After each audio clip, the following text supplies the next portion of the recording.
The New York Islanders lose 2-0 to the Columbus Blue Jackets tonight. I really don't know what more there is to say. I certainly don't want to be doing a podcast right now. It's so hard to watch what's going on with the Islanders right now. The lack of scoring ability is through the roof with this team. We have no natural goal scorers. There's a reason why uh, Butch keeps going, well, we need some luck. We need some luck. We need some luck. I agree, Butch. We need some luck. However, there is a reason why we're not scoring on these empty nets and all these other situations that we run into. These guys are just not natural goal scorers. A natural goal scorer is Austin Matthews, obviously, is a natural goal scorer, a guy who does it with ease. And there's more than just Austin Matthews that are natural goal scorers. And they the one thing you'll notice about a natural goal scorer is they never panic, ever. They just don't panic in those situations. And that's what's happening with the Islanders right now. They're squeezing the sticks too tight. But the problem is when they should be one timing, they're holding on to the puck. When they hold on to the puck, they should be one timing. They're doing everything wrong to score a goal. They're not doing anything right. And nobody can tell me after the performance last night, and the only reason we got a goal last night was because of 5-on-3, but nobody can tell me. Nobody can tell me this one thing for sure. If you play like you did last night and could only muster one goal on a 5-on-3, and you come out in a game tonight and only get 25 shots, that's unacceptable. That's unacceptable. The one thing that you need to do is crash and bang and shots and shots and shots. Uh, Inexcusable tonight. I mean, we're in a hole. We're in a hole, and if anybody thinks that this season's going to be any different than last year, they're sorely mistaken. The only difference that I could see possibly happening from this year to last year is that we don't make the playoffs. We're digging ourselves a nice little hole at the start of the season here, losing to teams that we should be beating, teams that we're going to have to compete against later, and yet we just don't seem to give a damn.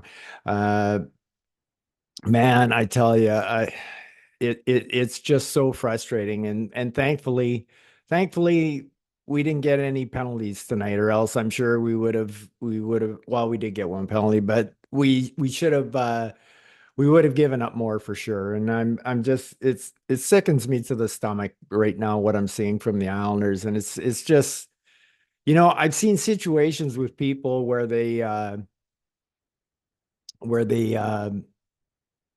go into little slumps and hold their sticks tight. But this is completely different. This is just a bunch of guys who don't know how to score. And I mean, I love a lot of our guys, but they're just not natural goal scorers. As I've always said, we've got to score by committee.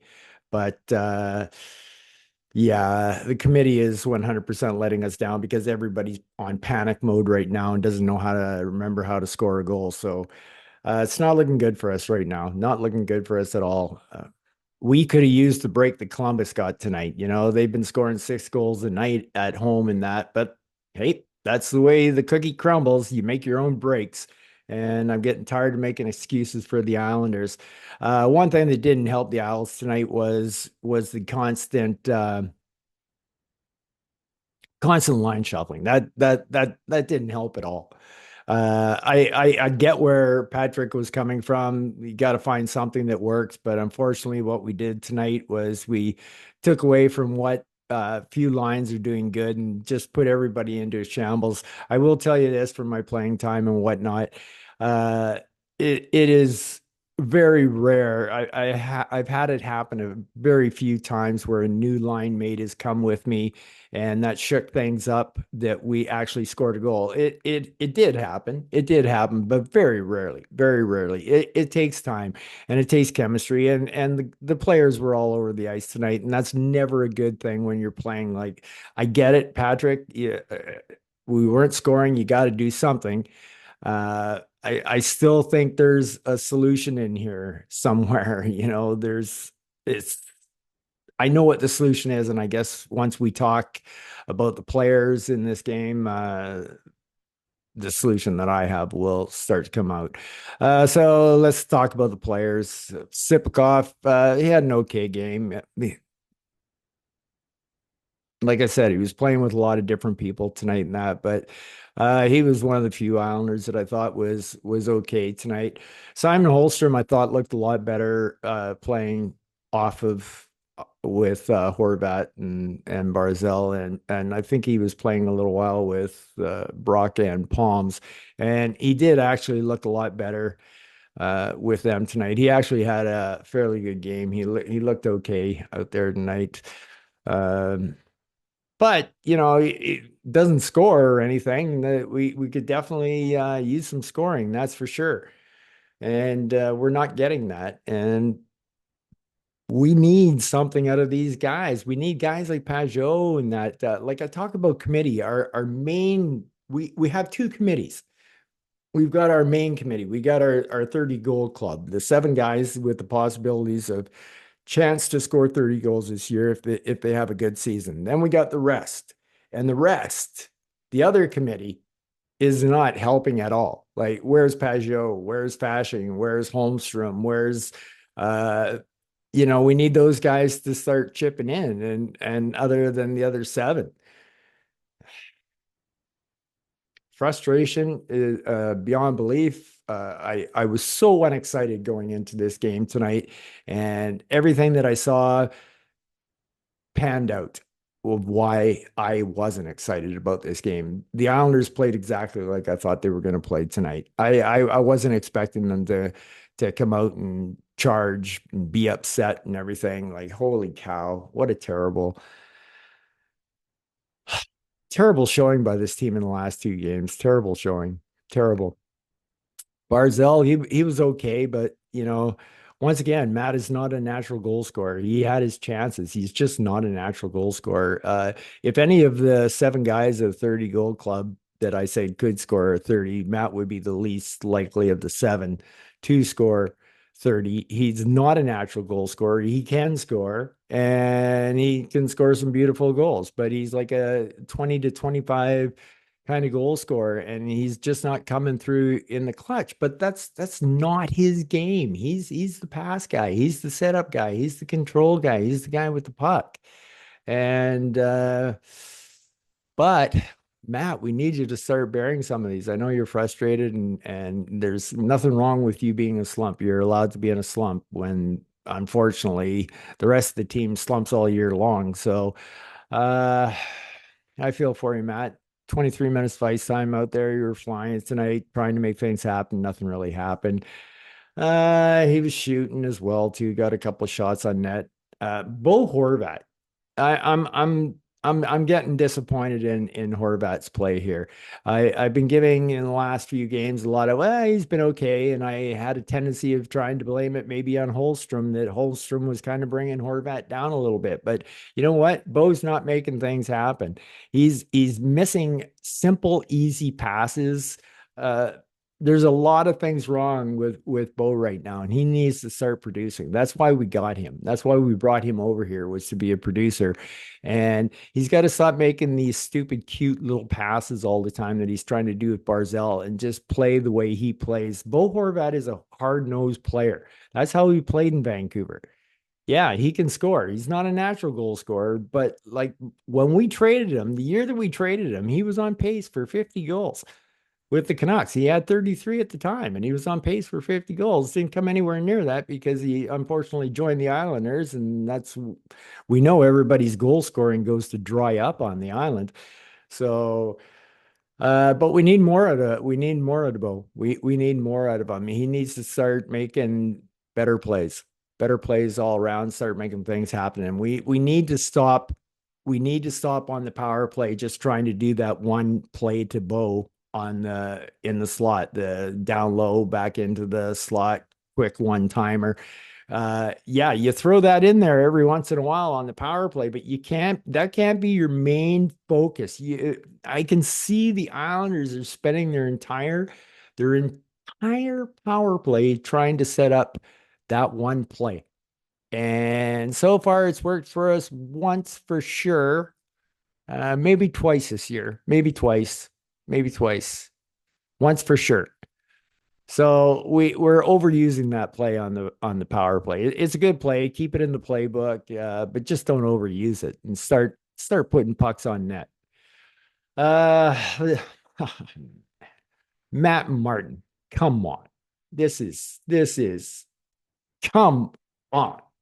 This is beyond ridiculous. Uh, I talked in my last video about how political hockey can be, and this is just has the political stamp all over it. Matt Martin should not be in the NHL this year, not on the Islanders, not on any team. It was time for Matt shouldn't have played last year. He should have retired the year before. You could see it last year how bad he was falling. And yet in our infinite wisdom, we decide to go out and sign him for a year contract. I don't care if we're playing him every second game. He should never see the ice. Guess what line was on the ice for the 1-0 goal? Yeah, fourth line. Big surprise there. Big surprise. Big surprise. Didn't surprise me. This is so political. It's gross. I'm telling you right now. And I said in my last video how much I love Matt Martin, but I am so pissed off right now. And I'm not pissed off at Matt because athletes have a tendency of wanting to hang on till the bitter end, and we will do that. And some people have to be told to go away. And Matt is one that has to be told to go away. His time is done. He's horrible. He's awful. And he's doing nothing to help this team. And every time we put him into the game, we are doing something to not help us win. And your NHL franchise should be doing everything in their power to win, and we are not. We decided to play politics instead. I was talking on my message board. I have not once in this tenure said Lou must go. Not once. There's a couple times I was starting thinking, I'm going, I'm not so sure, Lou. I'm not so sure. I've been very happy with what Lou's done. What he did to the culture of the New York Islanders is unreal. Tavares left this team in a mess. It was a country club, and everything that Lou did in turning us around, I 100% appreciate. But this is 100% politics that Matt Martin is playing in the NHL, and it should not be happening. So in my eyes, Lou, you are not doing what's best for the New York Islanders to win. So it may be time for you to go. I'm more willing to hang on to Patrick and let Lou go on this one. I enough is enough, man.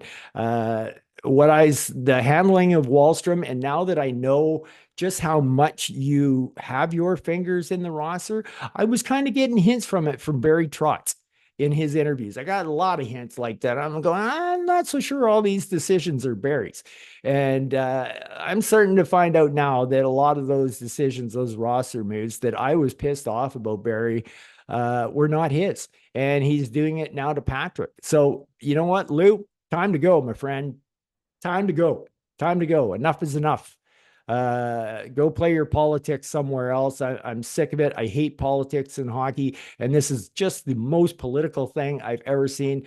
I could tell you people about the behind the scenes stuff that goes on in these competitive teams, and it would blow your mind just how much politics are done in the back rooms, in the dark rooms, in the boardrooms, in the league rooms and everything, conspiring against certain players and certain things. Everything, it's unbelievable. You just wouldn't believe it. But for me to see this at the NHL level and so blatant just kind of blows my mind. Kind of blows my mind. I mean, I know it happens all over the NHL. There's other coaches and GMs who do this kind of stuff too. But this is just blatant 85-year-old guy loving power. And that's all I can say about that now. That's how I feel. And it's time to move on from Lou. Okay. So I guess somehow Lou and Patrick worked their way into me talking about the players tonight. I don't know how that is, but right now, and this is killing me because I do love Matt Martin, but it's killing me. It's killing me. It's what a situation. Unbelievable.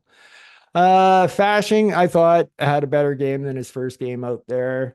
Not a whole lot he's going to be able to do with Matt Martin out there as one of his line mates on the fourth line. So him and Zeker, I thought him and Zeker played pretty good on the fourth line, but they gave up that goal. And I mean, Matt just Matt was a giveaway on the goal. I mean, and then it was deflected off one of the Islander defensemen. So certainly not going to hold it against Zizekas and Fasching for that. I mean, one bad break, two, you've been anchored with Martin. So fairly good game by Fasching. Palmieri, back to back, not so good games, but I just kind of tossed this one up to not having the same line mates all game long. And it's tough. It's tough. If you've never done it as a player, it's very tough when a coach gets ticked off and he starts mixing them like that. It's just like you just as a player, you just shake your hands and just I'll go next time I'm put out there. Try your best, do what you can, but usually the chemistry is not there and it just doesn't work. So yeah, back to back, not so good games for Palms, but once again with the jumbled lines all evening and that, I'll give him a bit of a pass. But I was expecting more Palms tonight after having a not so good game last game. I thought Anders Lee once again was really good for us. I think Anders is having himself a bang up start to the season. I really do. I think he's playing very well for the Islanders right now. Yep, he's leading by example. He's busting his butt out there. He's forechecking, body checking, board work is awesome, going to the net. So no complaints about Anders at all. Brock Nelson. Brock Nelson is he's not Brocktober this year, that's for sure. That's for sure. Yeah, he's gotten his goals and he's gotten 4 goals in October this year, but it's not the normal Brocktober dominance that he's had. He's getting a ton of shots blocked. And he was a bad mix with Barzell tonight. He hangs on to the puck way too long to be playing with Barzell. Barzell needs the quick give and go. There was one play there where Mayfield and Barzell were coming up the middle, and it was beautiful, bang bang, and Barzell got it to Mayfield, and Mayfield hung on to the puck, and then he ended up trying going short side. But if he had to pass that puck again back to Barzell on a give and go, that was an instant breakaway for Barzell from the blue line in, and is that's why teams like us don't score. But I can't hold that against Scott Mayfield because Scott Mayfield's not an offensive defenseman. He's just not. He has a little bit of offense in him, but not a whole lot. So yeah, Brock, I just didn't think just wasn't a good mix with Barzell. I know they played together before and they have been a good mix, but I just thought that Brock in general is holding the puck too long. He's getting all his shots blocked. He's taking too long to get his shot off. He's taking too long to make a decision to make a pass. And I think that's hounding Brock right now. Kyle McLean, once again, you're always going to see 100% effort from this guy. It seems like he puts it in, game out. So you can't be too upset with Kyle's game at all. Pageau, I want a little bit more. I need more out of Pageau. I need some goals. I need some production. I need something from you, Pager. I can see the third line was actually fairly good again tonight. Nothing great, but you know, I thought they had a decent line. But I was talking about that committee. Pager's in that second committee, but he's one of the higher guys in that tier on the second committee of being able to score goals. Guys like, as a matter of fact, he may be number one in that second committee of guys in scoring goals. So we need stuff. We need something from these guys, and we're not getting it. We haven't had a fourth line goal all year, not one.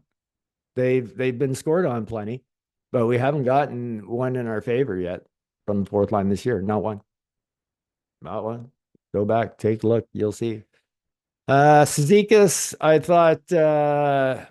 thought at times that it looked like he felt the wheels churning with Matt being out in the ice again, but it just wasn't happening. It's just not like the old days. Like I think pretty sure that Martin was credited with 3 hits tonight.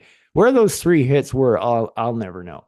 I didn't see any of them. So unless somebody saw him, please correct me if you're wrong, but I don't know how he got credited with 3 hits because uh, he's supposed to go in there steamrolling on the forecheck and pacing a guy to the boards, and the boards rattle, and the Islanders get all excited and they get on their toes and they start skating. We're getting none of that from Matt. So what are we getting from Matt? Rah speeches in the dressing room. Well, that's fantastic. Rah speeches in practice. Well, that's really good too. Happy to hear it. Mike Riley, I thought played really well, and Patrick obviously felt that way as well. He got as much ice time as Pelech tonight, so he got 20, almost 23 minutes of ice time, and he was our top ice guy in the first period, and Dobson was our second lowest, as it should have been, because uh, play should dictate how you're playing should dictate your ice time. And at least in this situation, I see Patrick is doing that. And kudos on him. And he held Dobson back a little bit this game, especially in the first period. He kind of gave more ice time as the game went on, which got him into the 20s as well.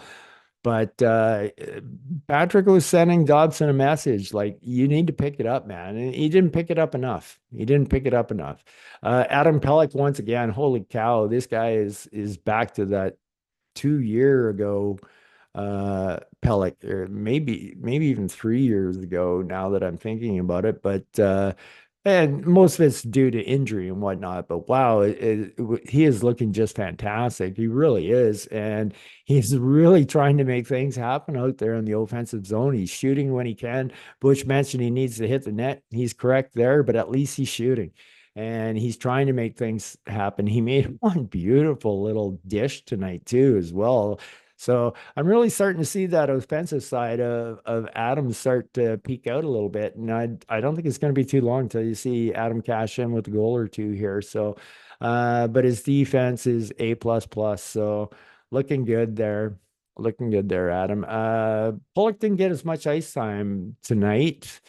Uh, Not a whole lot less, just a couple minutes less, but I thought he had a good game too. It's just unfortunate that puck went off his skate. I feel bad for him. That's always a crappy situation when that happens. And he had a couple shots on net tonight as well. So he looked pretty good. I already talked about Dobson a little bit. He hasn't been playing well. Um, he just hasn't been, and he needs to pick it up. Patrick tried to give him a little boot in the ass with 5 minutes ice time in the first period, and then got him back up to speed with his normal ice time. So I try to temper myself with Dawson because I know I can only expect so much out of him. That's just the way it is, and that's the way it's going to be. I keep talking about him wanting to play defense like a man, and when I say like a man, I mean angry. There were certain defensemen that I played that when I looked at the schedule, I just went, oh man, I hate playing this guy because every chance this D man got, he'd give me like a the whistle's blown and that just a shot right over the elbow pad, little cross check, just constantly every chance he got, give me a dig. And some nights you just don't feel like dealing with that. And that's what happens in hockey. And that's why when you see your team playing, you go, why do they suck so bad?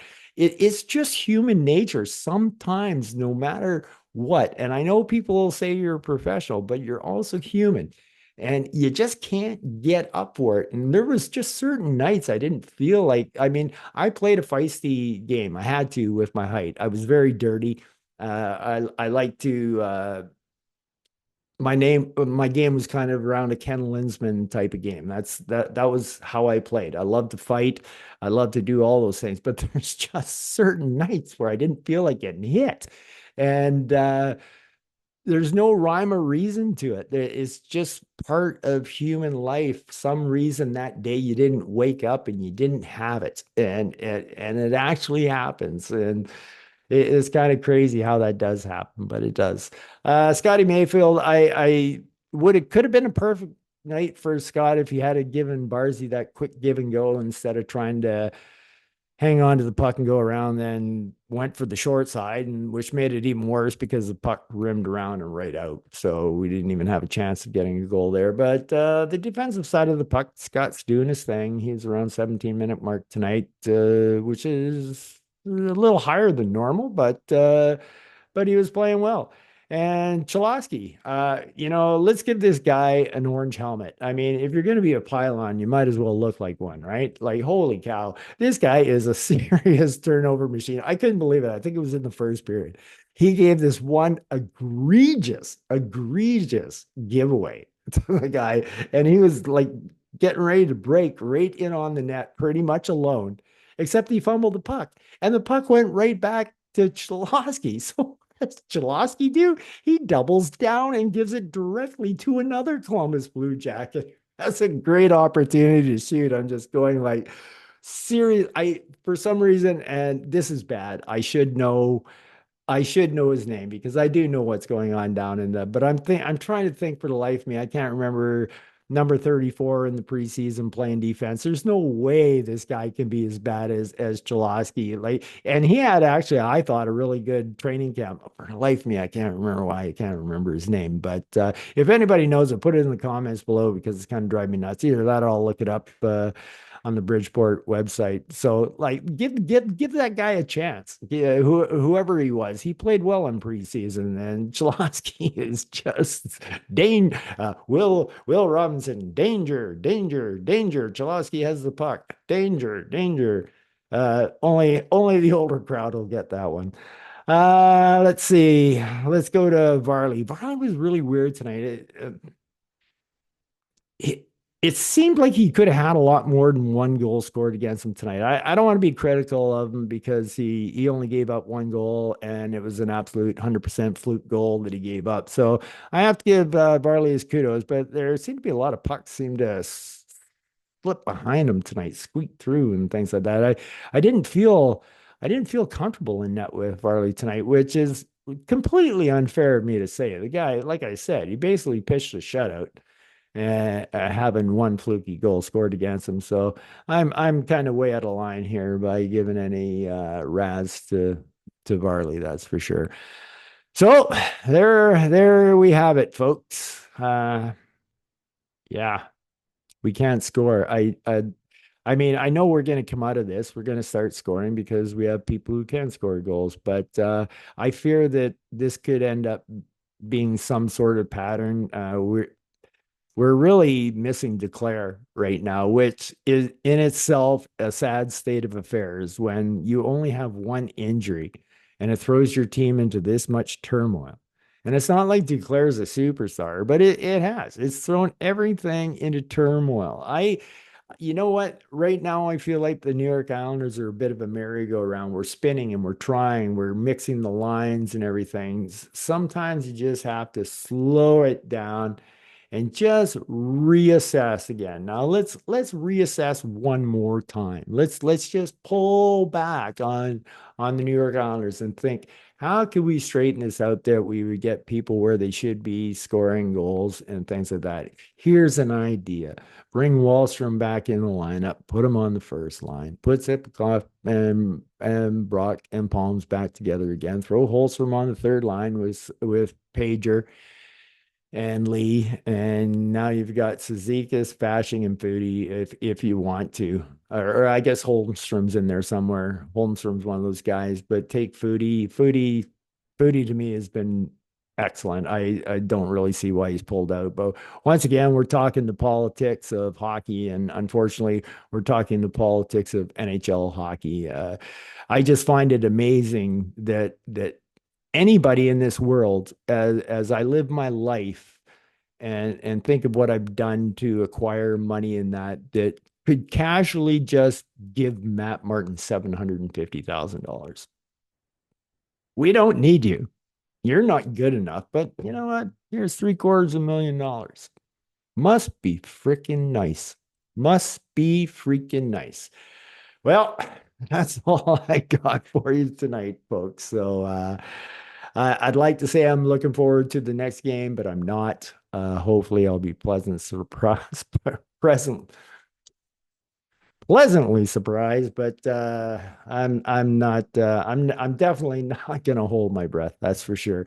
Anyway, it's sad days for the Isles right now, and we've got another season of stress if we're going to make the playoffs again this year, and that's just the way it is. So anyway, you guys and girls do the best you can to take care of yourself, and peace out.